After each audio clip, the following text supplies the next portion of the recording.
Akashbani Imphal Ngangbam Nganthoi na pau pajari.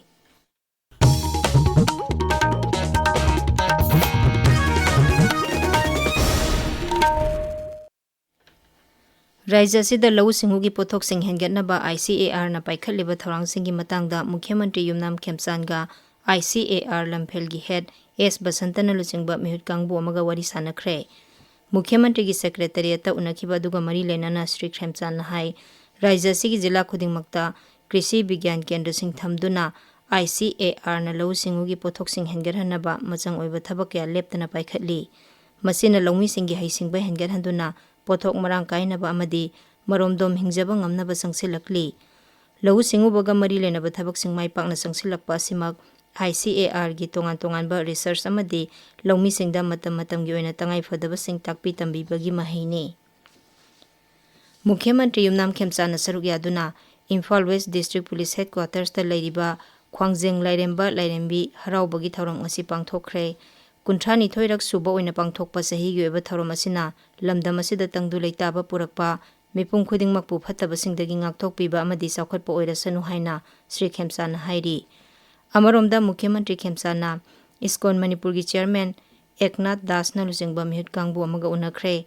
Mahaki secretariat ta unakhiba aduda mani mandir sabagi matangda khanakhibaga loinana mandir asina bhakta kaya gi panthungpham oibata natana lam koiba singi pukning singsinpham ama oigani haibigi matangda khanakhi hairi. Rajya Sabha gi MP Ningthau Leisemba Sana Jaubana Kendra gi Law and Justice Mantri Arjun Ram Meghawal ga ngasi unaduna wari sanakhre.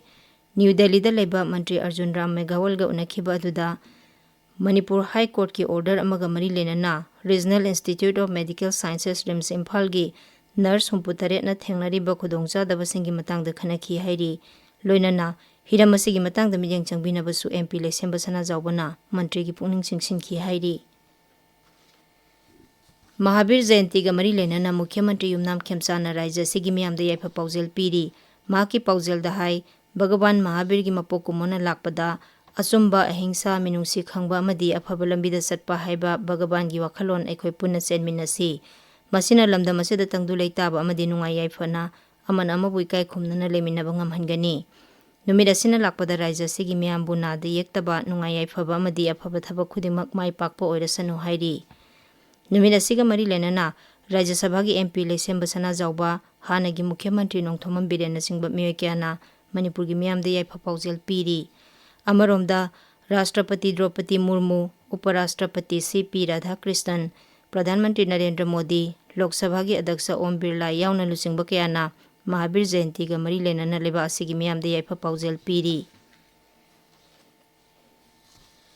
Imphal Art College na sinduna Kunsoba Annual Art Exhibition Cum Fair 2023 College asida ngasidagi haukre. Exhibition asi haudokpagi thoromda Rajya Sarkar gi Art and Culture Vibhag ki Commissioner H. Gyan Prakash, College asigi Principal Kongkham Dilip Kumar amadi Art and Culture Vibhag ki Joint Secretary Asem Rangina saruk yakhi. Thoromduga mari lenana Commissioner H. Gyan Prakash na hai Exhibition Cum Fair asida uba phangliba yekpa lai amadi sculpture sing asina College asigi mahiroi singi haitoi singthoiba sing mayek sengna uthokli.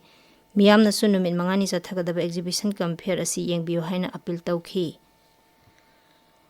Kendra gi Panchayati Raj Mantraloyna 15 suba Finance Commission gi makhada tongan ba Raija Nipan gi apunba senpham lupa koti 2,268 thadokre. Senpham asi senba sahi 2015-16 ki oina Chhattisgarh, Gujarat, Madhya Pradesh, Punjab amadi Sikkim gi Gram Panchayat singda tight grant oina pikhibani. Kaithokhiba punba senpham adugi manungda Himachal Pradesh, Odisha, Sikkim amadi Tripura gi panduna leramba tight amadi untight ki grant sing yauri. Pradhan Mantri Narendra Modi na ngasi Gujarat ki Gandhinagar da laiba Samrat Samprati Museum sangakhre.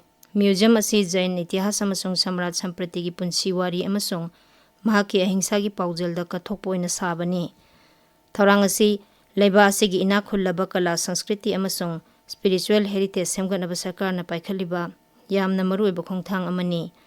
Tungda Ahmedabad ki Sananda nauna saba Ken Semicon Plant ama Sri Modi na sangagani.